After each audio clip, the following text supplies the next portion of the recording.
ও America মাদুরোকে ধরলে ভারত হাফিজকে ধরতে পারে না কেন? ওআইসির প্রশ্নের জবাব বিজেপির।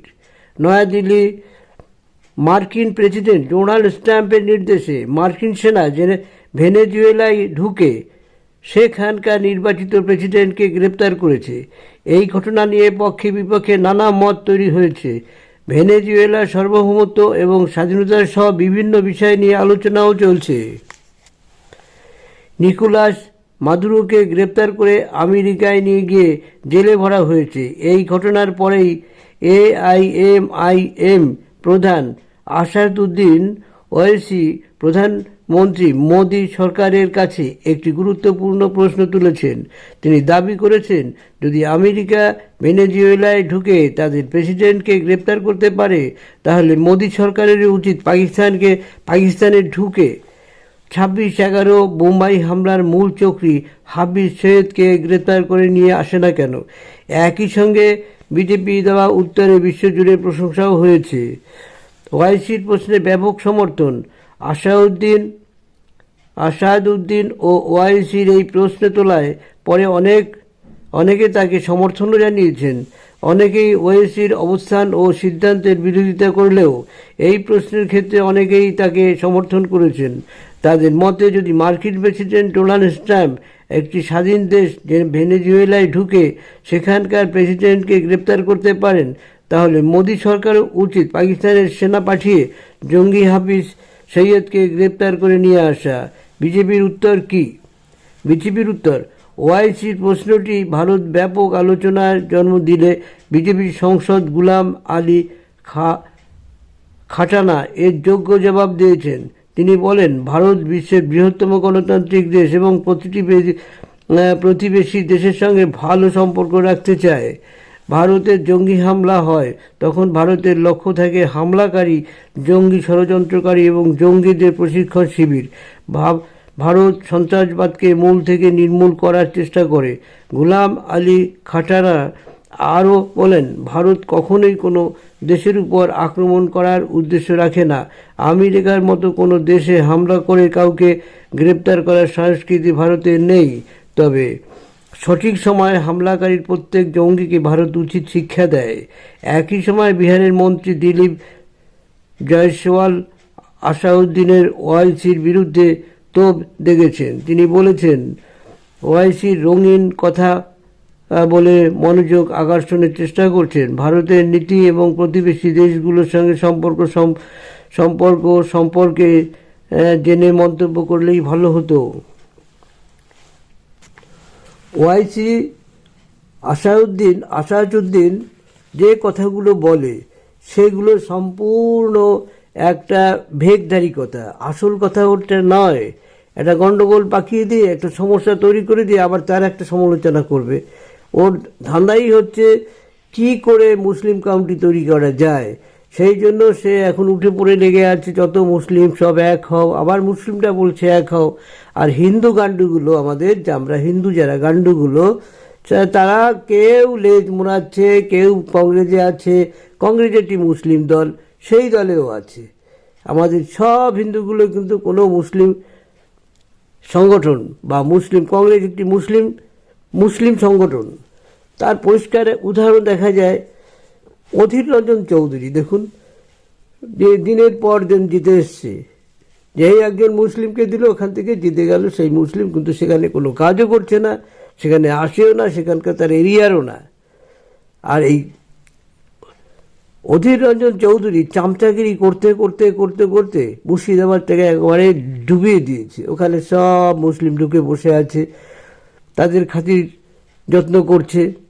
কিন্তু এবার ওরই তো এখানে থাকার জায়গা হবে বলে মনে হয় না কিছুদিনের মধ্যেই। ওকেও তারা খেতে হবে।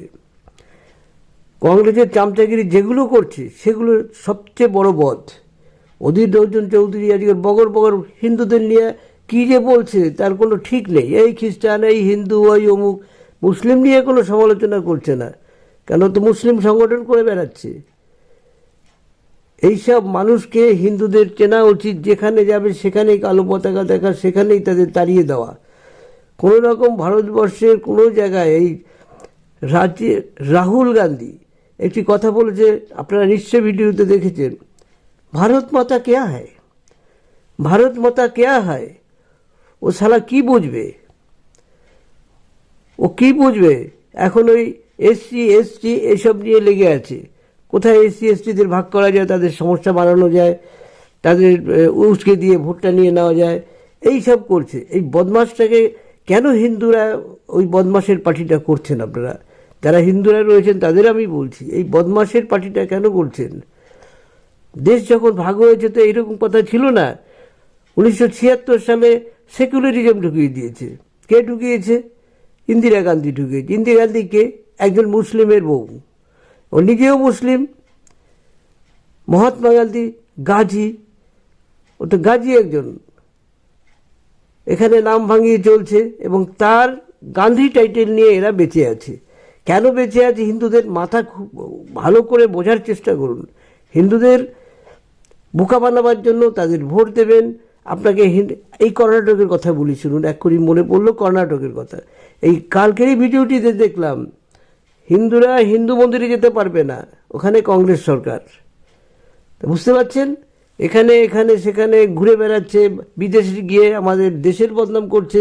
ওটা তো আমাদের এখানের লোকই না, ও তো ইটালির মানুষ। কেন আমাদের রাজনীতিবিদদের নামে কেস করে ওর সিটিজেনশিপটা ক্যান্সেল করে দেওয়া দরকার?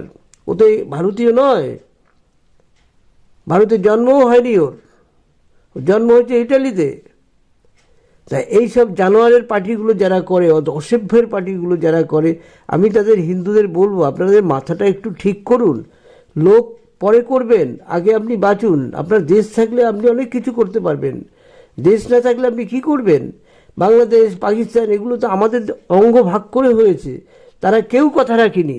আপনারা হিন্দুরা কেন কথা রাখতে যাচ্ছেন? সেকুলারিজম কথা তুলে দিতে হবে, ইমিডিয়েট তুলে দিতে হবে, না হলে দুর্ভাগ্য। মোদী সাহেবকে অনুরোধ করব, সেকুলারিজম কথাটা সংবিধান থেকে তুলে দিন, তুলে দিন, তুলে দিন। জন্মহারটাকে কন্ট্রোল করুন।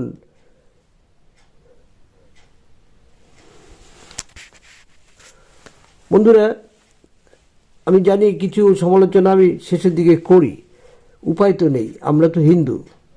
আমরা 1947 সালে যখন বাবা চলে আসে এখানে, সেই দৃশ্য যদি আপনারা দেখেন, এখনকার যারা বাচ্চা বাচ্চা হিন্দু ছেলেমেয়েরা রয়েছে তারা দেখুন, তারা দেখতে থাকুন কি পরিস্থিতি, কিভাবে আসছে, কোথায় যাবে কোনো ঠিকানা নেই, কোথায় থাকবে ঠিকানা নেই। এই বজ্জাত, যাকে আমরা মহাত্মা বলি, এটা বজ্জাত। আর তার সাথে নেহরু আর একটা বজ্জাত। ভোট হয়েছিল যে তিনি একটা ভোটও পায়নি, অথচ তাকে প্রধানমন্ত্রী করলো। কে করলো? ওই বজ্জাত, যাকে আমরা মহাত্মা বলি।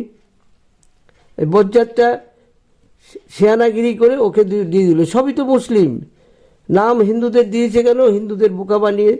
আজকে যেখানে হিন্দুরা কথা বলে তাদের জেলে ঢুকিয়ে দিত কংগ্রেস যখন ছিল, যেখানে জেলে ঢুকিয়ে দিত, তাকে জেলে নিয়ে তাকে আরাম পেটানো হতো। এইসব তো এই কংগ্রেস করে গেছে। এখনও আপনারা কেন বুঝতে পারছেন না? এখনও কেন আপনারা সজাগ হচ্ছেন না? এইখানে যারা কংগ্রেস করছে ছেড়ে দিন, কংগ্রেস করবেন না। কংগ্রেস মানেই মুসলিম। আমরা তো কখনো মুসলিম বিরোধিতা করিনি।